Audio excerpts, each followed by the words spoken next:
Fala pessoal, sejam muito bem-vindos. Eu sou o Thiago Weber, consultor e especialista em investimentos, e aqui nesse canal a gente fala sobre como proteger e multiplicar o seu patrimônio. E no vídeo de hoje você vai aprender absolutamente tudo sobre taxa Selic. Recentemente o Banco Central do Brasil elevou a taxa de juros, a taxa Selic, para o patamar de 13,25% ao ano.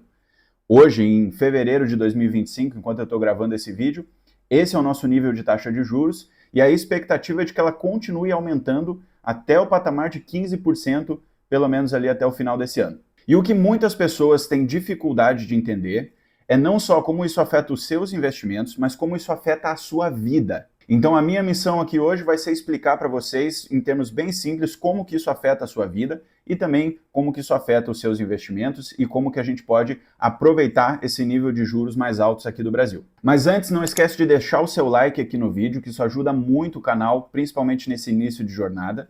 E se você ainda não está inscrito aqui no canal, já aproveita agora para se inscrever. Eu estou com a meta de chegar nos primeiros 500 inscritos aqui do canal. A gente já está quase em 20% dessa meta, então estamos acelerando aí esse crescimento.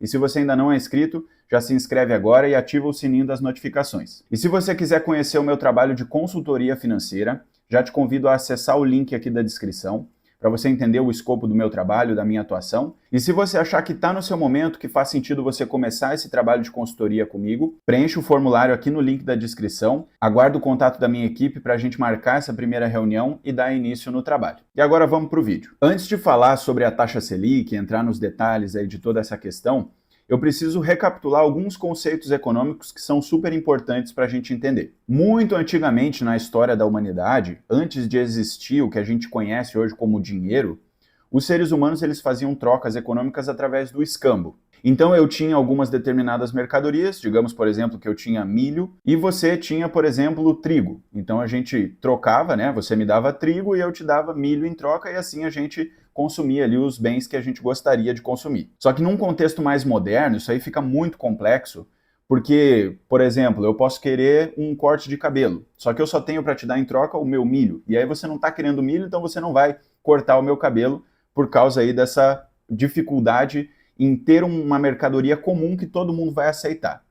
Então o dinheiro, ele surge a partir dessa necessidade de se ter uma mercadoria que é comumente aceita e que todo mundo vai querer, porque você vai conseguir trocar facilmente pelos bens que você está precisando. O dinheiro ele tem algumas características. Por exemplo, ele precisa ser fácil de transportar, ele não pode ser perecível, ele precisa ser divisível e ele precisa ser difícil de falsificar. Essas aqui são algumas características essenciais de uma mercadoria que vai ser usada como dinheiro. E aí a gente tem vários exemplos de mercadorias que foram usadas como dinheiro, mas a que mais ficou conhecida foram os metais. A gente tem marcos na história aí que o bronze foi usado como moeda, depois a prata, o ouro. O ouro é usado até hoje ainda, né, como um bem aí de reserva de valor. Então assim o dinheiro foi evoluindo. E uma das características desse dinheiro é que a gente pode guardar ele, acumular esse dinheiro, porque ele é usado como unidade de conta. Então quanto mais medidas eu tenho desse bem, mais riqueza eu vou ter, mais outros bens eu posso comprar com ele. E aí, como consequência, algumas pessoas vão ter mais dinheiro na mão e outras pessoas vão ter menos dinheiro na mão. E muitas vezes eu posso ter algum projeto, alguma ideia, alguma vontade que vai precisar de dinheiro, só que eu não tenho o dinheiro disponível para fazer tudo isso. Vou te dar um exemplo bem prático. Digamos que eu enxerguei aqui no meu bairro a oportunidade de abrir uma padaria. Pô, eu tô vendo que tá faltando padarias aqui na volta, meus vizinhos estão demandando pãezinhos aí toda manhã, mas ninguém está fornecendo. Então eu tive essa ideia de negócio. E eu sei que para eu comprar o forno, para eu comprar os insumos, para eu comprar o material, eu vou precisar de em torno aí de R$200 mil. Só que hoje, na minha mão, eu não tenho esses R$200 mil. Então eu posso pedir para alguém que tem esse dinheiro sobrando que me empreste esse dinheiro. Só que essa pessoa que vai emprestar o dinheiro para mim, ela vai abrir mão dessa propriedade por algum determinado período de tempo. E aí, para que vale a pena para ela abrir mão da propriedade desse dinheiro, ela vai precisar ser remunerada por isso. E é daí que surge os juros. Então o conceito de juros é o preço do dinheiro. O juro é a remuneração que você vai receber por abrir mão de ter a sua propriedade, a sua liquidez por algum determinado período de tempo. Beleza, já entendemos aqui o primeiro conceito super importante, que é o juro é um preço, ele é o preço do dinheiro. Então guardem essa informação aí, que isso pro decorrer do vídeo vai ser muito importante para a gente. Beleza, entendido isso, o que a gente se pergunta agora é o seguinte: o que determina o preço do dinheiro? Basicamente são duas coisas que vão determinar o preço do dinheiro, e é isso que o Banco Central, através da taxa Selic, ele busca trazer como base para a taxa de juros da economia. Então, voltando no nosso exemplo lá da padaria, digamos que a minha reputação ela é super boa, eu sou um cara honesto, que sempre fiz bons negócios, sempre paguei todo mundo em dia. Então, você tem bastante confiança de que esse empréstimo que você vai me fazer, eu vou conseguir te pagar de volta. Esse primeiro ponto ele é o chamado de risco de crédito, ou seja, é o risco de eu conseguir ou não te pagar de volta o dinheiro que você me emprestou. Então, se esse risco de crédito for muito alto, ou seja, a minha reputação não for boa e eu tiver um sério risco de não conseguir te pagar de volta, você vai querer me cobrar um juro maior para me emprestar o meu dinheiro. Caso contrário, você não vai querer correr esse risco de me emprestar e eu não conseguir te pagar de volta. E o segundo item que determina a taxa de juros, ou seja, o preço do dinheiro, é a expectativa de inflação futura. Porque o preço das coisas, ele sempre aumenta conforme o tempo passa. Esse é o conceito de inflação. Então, se hoje você vai abrir mão de R$200 mil para me emprestar, você espera que, no mínimo, esse juro reponha a inflação do seu dinheiro para que lá na frente ele compre pelo menos as mesmas coisas que você conseguia comprar hoje. Então, se a expectativa de inflação futura for muito alta, o juro que você vai me cobrar também vai ser mais alto para conseguir repor o aumento dos preços e o seu poder de compra ficar pelo menos estável. Então, o que determina a taxa de juros são essas duas coisas, o risco de crédito e a expectativa de inflação. Já deixa aqui nos comentários se está dando para acompanhar aqui esses termos e se surgiu alguma dúvida sobre isso, tá legal? Beleza, e aí qual que é o papel do governo e do Banco Central nessa história toda? E é aqui que entra também a taxa Selic. A taxa Selic ela é um padrão, ela é uma taxa de juros básica. Inclusive, quando a gente assiste o jornal e vê o pessoal falando por aí, eles normalmente usam esse termo, né? A taxa básica de juros da economia é hoje de tantos por cento ao ano, né? E isso é, na prática, a nossa taxa Selic. Então, ela é uma taxa de juros que ela é uma base, ela determina todo o nível de empréstimos da economia, né? Raramente a gente vai encontrar algum negócio sendo feito por um preço abaixo da taxa Selic, ou que seja ali muito próximo dela, né? A gente sempre vai ter esse parâmetro de taxa de juros que surge a partir da determinação do Banco Central. E aí o governo, ele tem essa possibilidade de determinar qual é o nível da taxa Selic, qual é o nível de juros básico para toda a economia, e ele utiliza esse poder que ele tem como forma de controlar a inflação. E aí como é que isso funciona na prática? Vamos pensar agora o que acontece quando você tem uma taxa de juros que ela é baixa na economia. Se a taxa de juros é baixa, significa que o dinheiro ele está barato. É fácil da gente pegar um empréstimo, é fácil da gente conseguir tomar um crédito na mão e fazer os nossos projetos. Abrir uma empresa, comprar um imóvel, comprar um carro. Então, se o juro é baixo, significa que a economia está sendo estimulada. A gente consegue pegar dinheiro facilmente e comprar bens de alto valor, consegue empreender, consegue montar novos negócios. Então, quando você tem um juro mais baixo, significa que a economia vai estar aquecida.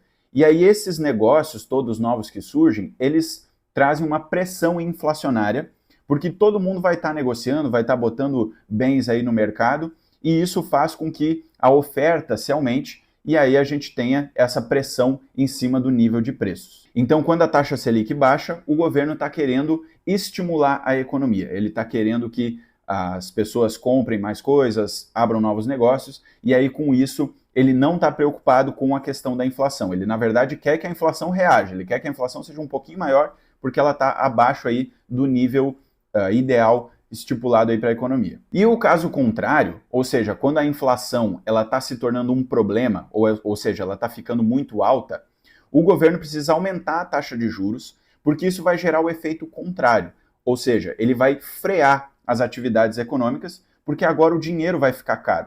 Então pensa num cenário em que a taxa de juros é muito alta, você vai pagar muitos juros para tomar um empréstimo na sua mão. Então você não vai querer comprar uma casa, não vai querer comprar um carro, não vai querer abrir um negócio, justamente porque está caro tomar esses empréstimos, né? O estímulo que você tem ele é muito pequeno, então não faz sentido você tomar esse dinheiro emprestado num contexto de juros mais altos. Então a taxa Selic ela é usada como um instrumento de controle da inflação. E é por isso que nesse momento a gente tem uma taxa de juros tão alta na nossa economia brasileira, porque as expectativas de inflação futura, elas estão altas por causa do nível de gastos do governo. Isso é algo que eu posso explicar melhor para vocês em outros vídeos, já deixem aqui nos comentários se vocês querem mais conteúdo sobre isso. Então, dado esse contexto, o Banco Central precisa ter juros altos para controlar a inflação, para que ela não saia da meta. Inclusive, eu fiz um vídeo falando sobre os melhores investimentos para 2025, vou deixar o link aqui nos cards, em que eu explico um pouco melhor aí dessa questão dos gastos do governo, o que está acontecendo hoje e por que isso aí pode trazer oportunidades aí para os seus investimentos. Beleza, agora a gente já entendeu aí a consequência direta e o que acontece nos seus investimentos, né? Quando a gente tem uma Selic alta, os investimentos de renda fixa, eles rendem muito bem. Essa é a consequência direta. Então, tanto os investimentos atrelados ao CDI, os investimentos atrelados à inflação e até os pré-fixados, eles vão pagar taxas muito altas. É isso que a gente está vendo hoje nesse contexto que a gente está passando. E, por outro lado, os investimentos de risco, eles ficam cada vez menos atrativos, né? Porque como você tem um baita rendimento na renda fixa, você não tem muito estímulo para querer se arriscar mais na renda variável, né? Vale muito mais a pena você deixar o dinheiro ali confortável na renda fixa, sem precisar correr risco, e aí ali na renda variável você não sente essa atratividade. Então, normalmente, quando a gente tem juros mais altos, os ativos de renda variável, ações, fundos imobiliários, eles tendem a se desvalorizar muito, porque os investidores eles saem desses ativos querendo mais segurança na renda fixa. E, obviamente, é nesse tipo de contexto aí, que ninguém está querendo olhar para a renda variável, que surgem muitas oportunidades. Mas aí você precisa ter perfil, precisa fazer as suas análises, ou até mesmo contar aí com ajuda profissional para fazer isso do jeito certo, tá? Não é só sair comprando qualquer ativo, achando que eles estão sendo uma oportunidade nesse momento. E agora, pessoal, eu vou entrar num outro tópico que é referente à vida real, né? Como é que a taxa de juros ela influencia as tomadas de decisões dos investidores, das pessoas na vida real, num horizonte de tempo mais longo, tá? E eu vou pegar um exemplo aqui dos investidores lá dos Estados Unidos, dos cidadãos americanos, que por terem lá nos Estados Unidos, historicamente, juros muito baixos, os investidores por lá, eles têm uma cultura de investir mais em renda variável. Quando você olha para a média dos investidores norte-americanos, praticamente todos eles têm ações na sua carteira. Porque a renda fixa lá, ela não rende muito bem. A taxa de juros é muito baixinha, então não tem esse estímulo para manter o dinheiro investido na renda fixa. Então a maioria dos portfólios norte-americanos, né, dos investidores por lá, ela tem ações, tem o real estate, né, que para nós seriam aqui os fundos imobiliários, e outros ativos de risco querendo ter rentabilidades melhores. Isso aí fomenta muito o ambiente de negócios, né? Vira uma economia muito mais dinâmica. E aqui no Brasil, infelizmente, a gente não consegue implementar essa mesma cultura. Então, historicamente, né, o investidor brasileiro ele é muito mais propenso a ser um investidor conservador, porque a gente tem aqui no Brasil, historicamente, juros mais altos. A taxa de juros média do Brasil nos últimos 30 anos ela é em torno de 10% ao ano. Lá nos Estados Unidos, a taxa de juros em média é 1%, 2% ao ano, então é uma diferença muito grande. E isso aí tem uma série de razões, tá? Eu posso explicar melhor isso em outros vídeos, já deixem aqui nos comentários se vocês querem me ouvir falando mais sobre isso, mas tem questões estruturais na economia que fazem com que o nosso juro seja mais alto. E agora eu vou mostrar aqui na tela para vocês o histórico da taxa de juros brasileira. Aqui eu peguei um recorte desde 2016 e eu vou explicar para vocês o que estava acontecendo em cada um desses cenários para a gente conseguir linkar as coisas, né? Entender isso com base na vida real é super importante, então vou tentar fazer esse exercício aqui com vocês. Esse gráfico aqui eu tirei lá do site do Banco Central e ele começa em janeiro de 2016, então há mais ou menos 10 anos atrás. Lá naquele contexto, a gente estava no auge ali da crise do governo Dilma. E aí a taxa de juros estava perto de 15% nesse contexto. Ela estava em mais ou menos 14%. E era um contexto muito parecido com o que a gente tem hoje, né? O governo não estava conseguindo manter o nível de contas públicas saudável. Cada vez mais os investidores pediam mais juros para querer emprestar dinheiro para o governo brasileiro.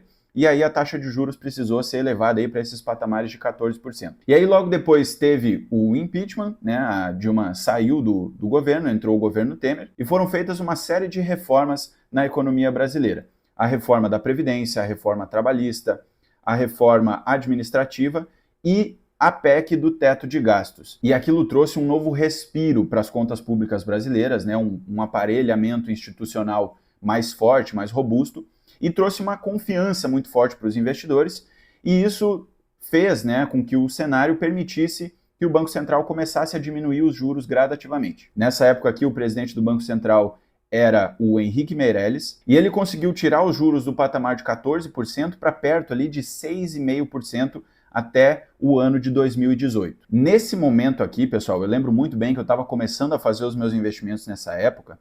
Todo mundo falava de investir em ações, de investir em bolsa, em fundos imobiliários.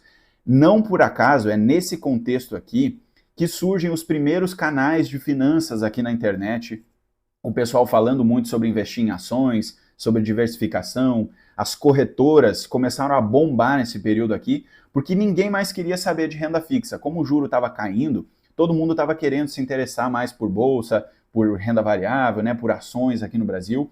Então isso tem tudo a ver com esse contexto aqui da taxa de juros, que estava diminuindo muito nessa época. E aí, ó, até 2019 o juro ficou baixinho em 6,5%, e continuou esse fenômeno aí de aumentar os canais de finanças, o pessoal falando de investir em ações, até que em 2019 veio a pandemia. E aí aqui foi um choque muito forte na economia, né? A atividade econômica, o PIB retraiu muito por causa dos lockdowns, né? Toda aquela questão ali da questão sanitária, né? E aí, para estimular a economia, falando sobre aquilo que eu expliquei para vocês lá no início, o Banco Central diminuiu ainda mais os juros. Ele botou a taxa de juros ali em 2021 perto de 2%.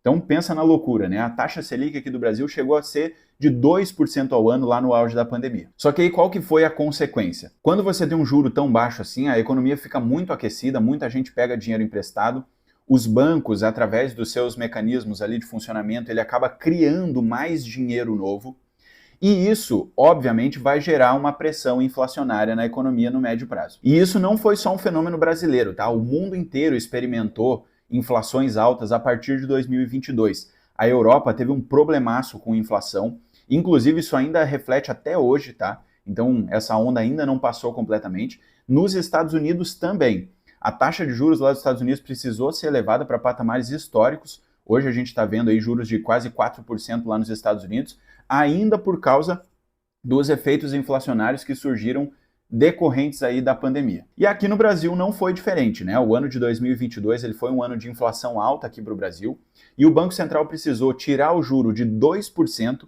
e elevar ele até o nível de 13%. Olha só como é a crescente aqui do nível de taxa de juros até o ano ali de 2023, mais ou menos. E aí até o início do ano passado, mais ou menos, o que se dizia era que o Brasil tinha, entre aspas, né, resolvido essa questão da inflação, estava tudo mais ou menos acertado, então o Banco Central já poderia começar a diminuir os juros, né? E ele conseguiu fazer isso gradativamente, até ali metade mais ou menos de 2024, quando começou a virada aí nas expectativas, né? O governo brasileiro começou a gastar demais, a gente teve a troca aí, o início do governo Lula, né?